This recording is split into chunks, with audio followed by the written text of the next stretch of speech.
What is up, guys? It is the Bluebloods here, man, back with another interview. And we are here with my guy, Austin Goffney, man. Lamar defensive back, former Abilene Christian defensive back, was one of the breakout players last year in the WAC and is going to be on a lot of watch lists going into the Southland this season, man. Is going to be a name you're going to want to know for his final season, man. But Austin, appreciate you coming on the show, man. Thank you for having me. I really appreciate it. Absolutely, man. So we all know you ended up taking the JUCO route, but let's go back to high school first, man. What was your high school recruiting process like? And looking back, which teams were recruiting you the hardest, and what ultimately led you to make the decision to go to Junior College? Ultimately in high school, not a lot of people know I was a quarterback and I played some receiver. And my junior year, I had transferred schools within my district, and I was ruled ineligible for my senior year and my junior year.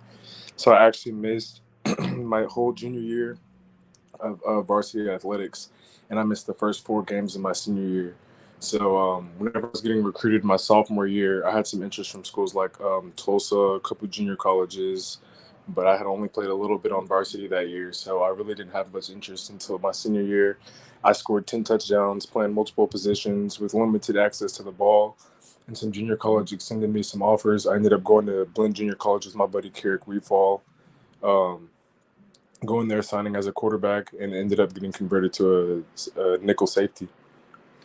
And me and you talked about it, off air about your position change.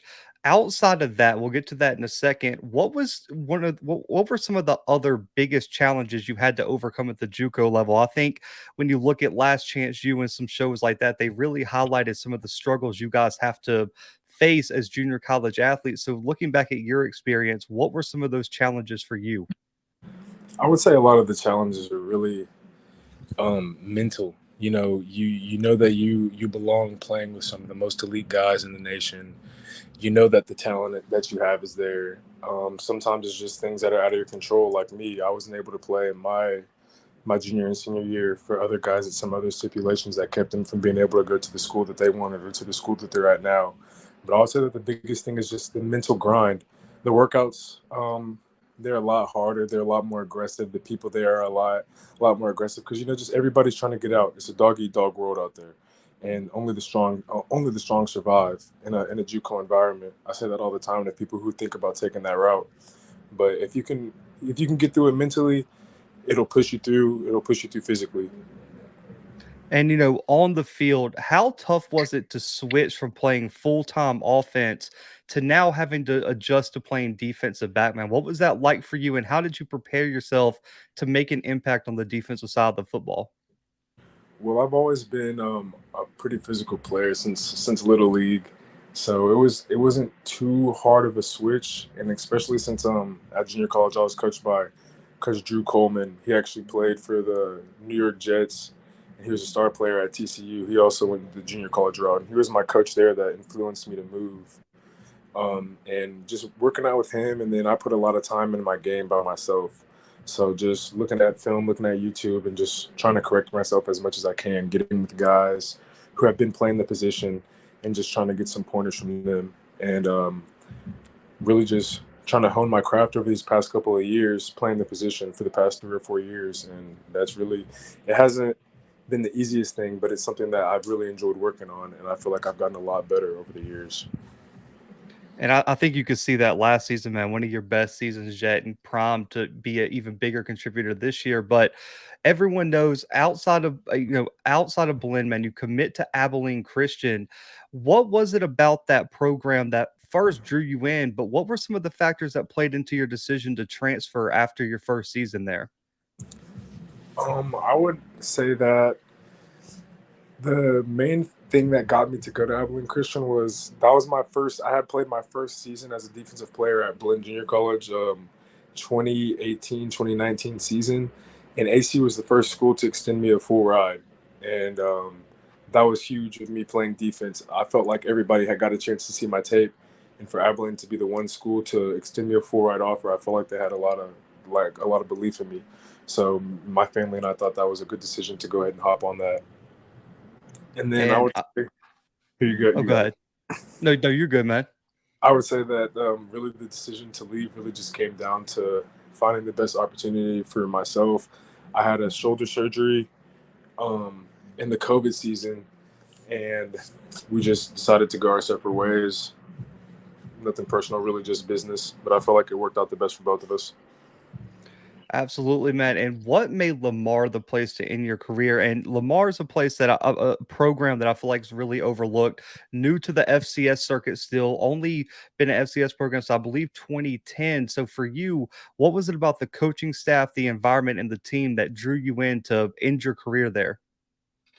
I felt like Lamar was one of the places that reached out to me the hardest. They had a safeties coach there.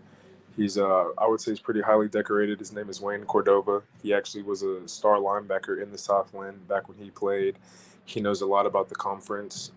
He's coached a lot of guys like Tyron Matthew, Leonard Fournette. He was the head coach at St. Augustine High School in Louisiana. So it's a guy that knows a lot of ball. He felt like he really believed in my ability to not only be a box safety, but to be someone who can go and make plays at the high safety position as well.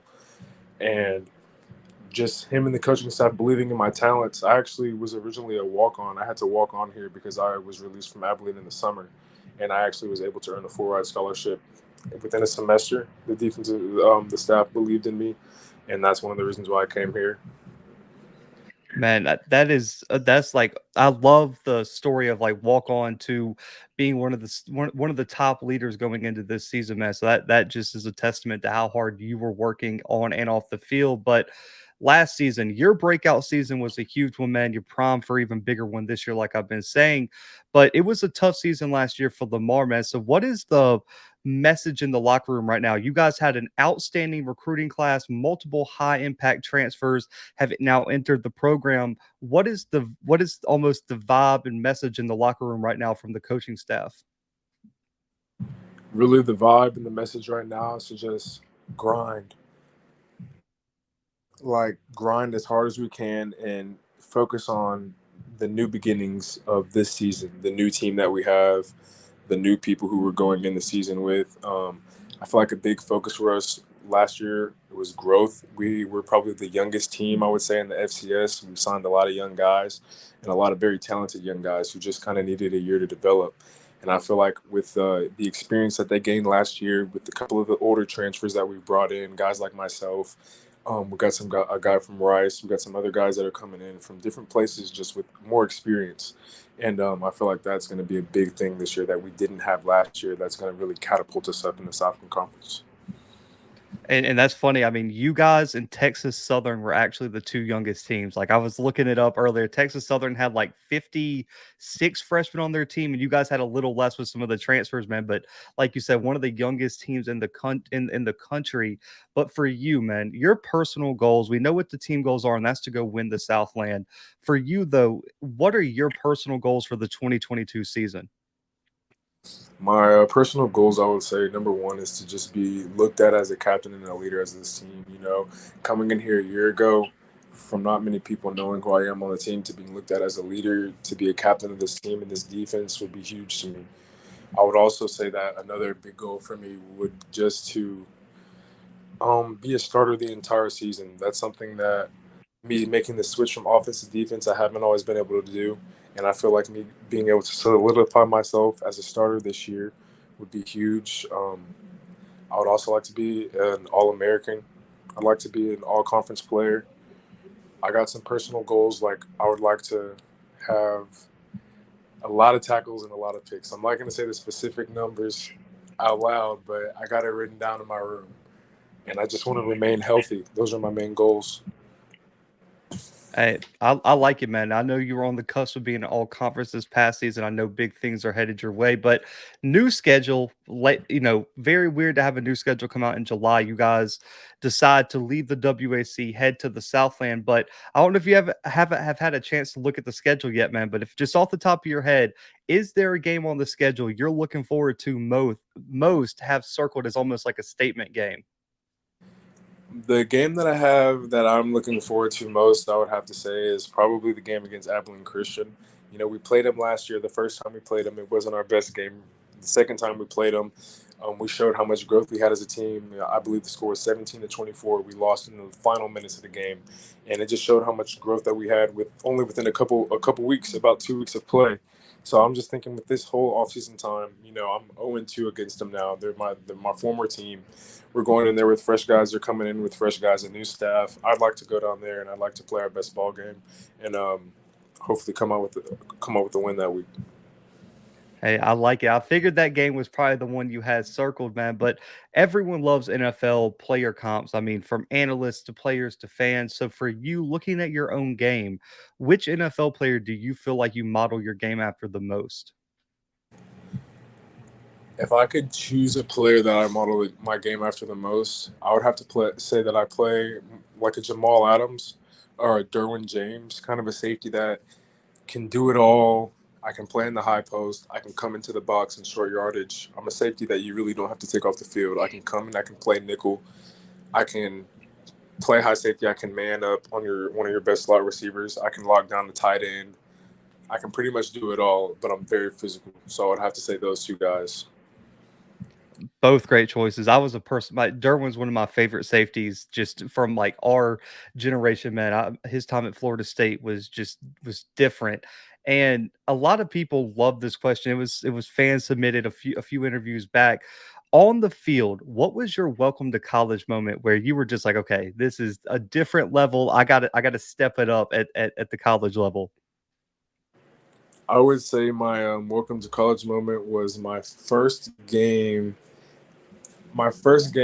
at Abilene Christian, Central Arkansas. We were playing them at Central Arkansas. My first plane ride, everything. I'm very excited about the game. I'm super excited about going down on special teams. I love big special teams guy. I'm on kickoff return. Actually on kickoff, I'm running down. I'm going down full speed. Not worried about anything. I've done it in practice 1,000 times. I've seen this stunt that they do 1,000 times. Well, they brought a different stunt, and one of their all-conference tight ends came across the field. And this is before they took out the blindside block, and he clocked me. And I'm like, I was completely clocked. They ended up because I got hit. They ran the ball past me, and I got a nail. I got a pink nail actually in film that week. So that was definitely my wake up to college moment. That was my sophomore year. Hey, man, we've all been there. The blind side, everyone who like played football before the targeting and blindside block rule really knows how ridiculous that feels to get blindsided, man. So I definitely feel you on that. But I've had a lot of wide receivers and DBs on here, and the DBs get blamed for all the trash talking. I'm just going to let you know every wide receiver I've had on here blames you guys for starting everything. So for you, how big of a part is trash talking of your game? I would say that I'm not the biggest chirper. I like to kind of be within myself, but I would honestly say that it would take if someone could bring it out of me, I can definitely chirp a little bit too, but I'm not going to be very loud about it. You got to give it back, man. You can't have like unrespons. You can't be non-responsive to the trash talk, man, because then they're just going to keep going. So I like it, and I know you play safety, man. But you've talked about I've seen in the highlights you can man up on a tight end, a slot wide receiver. It doesn't matter when you're one-on-one in coverage. What is the number one mistake a wide receiver can make against you? I feel like the number one mistake a receiver could make against me would be letting me get hands on them. If I can get my hands on them, I feel like I can take all the timing away from their route. Maybe not even let them finish the route, honestly. I like it, man. And wide receivers don't usually like those real physical safeties either, especially in one-on-one coverage. But to give a little bit of credit to the other side of the ball, looking back at your career at the FCS level, who were some of the best offensive players you've ever had to face that just gave you a headache all day long? I don't know about this gave me a headache all day long, but I will say that a couple of the better FCF players that I've had to play would be Noah Smith at Sam Houston. They're FBS now, but Noah Smith, he's actually a guy that's from where I'm from. Xavier Gibson at SFA is a guy that's a pretty good receiver as well. Those are probably the top two guys that I can think of off the top of my head. Hey, both good choices. Both this morning were named all conference players in the WAC by the coaches, so definitely not a surprise there. But we know the ultimate goal, man, is to get to the NFL, get to the next level. Whether even if it be the NFL, CFL, XFL, all these new leagues coming out. What is your response? Because we know what the scouts always say: FCS guys are always almost looked at beneath FBS guys. What is your response to those people who may overlook your talent due to playing at the FCS level? I feel like whenever you look at the FCS level compared to the FBS level, not too much is not too much is different when you compare the skill positions. I feel like a lot of those guys are very interchangeable. Maybe it may be a little bit of size that kind of is the difference between us, but even then, I feel like the gameplay is not the same. I feel like guys that are playing at the FCS level are also kind of like have that JUCO mentality with them as well, kind of like that grit that we may be overlooked, but we're out here working and we're doing the exact same thing. You know, if you've noticed in the past couple drafts, these last couple years, FCS players are getting drafted higher and higher.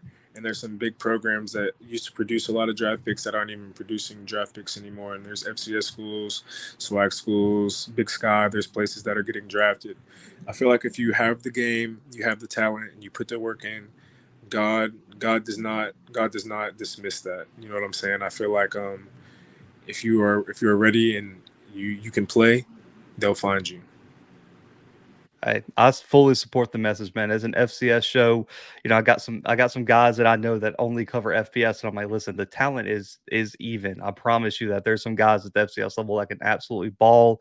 And like you said, there's a lot of players getting drafted. I believe the FCS tied the most players ever drafted in a draft this past season with almost 30 men. So I definitely agree. And the final question here, Austin, what will an NFL franchise get in you if they take you in one of the upcoming NFL drafts? They'll get someone who's very, very coachable, very willing to listen, someone who's a utility player. You can use me anywhere. I can play anywhere on the defensive side of the ball. If you need somebody to come block or come play offense, I can play that as well. I'm a special teams guy. I can play on all special teams, the core four. I love football. I know everything about the game on the offensive and defensive side of the ball. I'm someone who's always around the locker room, always in the facility, just someone that's always going to be there and be willing to be around ball. And I'm going to be influencing other people to be around ball as well. It's just something that I feel like has changed my life. And I feel like if I get the opportunity to do it, I can change a lot of lives as well. Hey, that's one of the best answers I've heard to that question, man. But this is all about supporting the players on this show, man. So let the people know where they can find you on social media, contact you for NIL deals, and any messages, shout outs you want to give, man. This time is yours. Um, you can find me at AA Goffney on Twitter. And then my Instagram is Austin Goffney.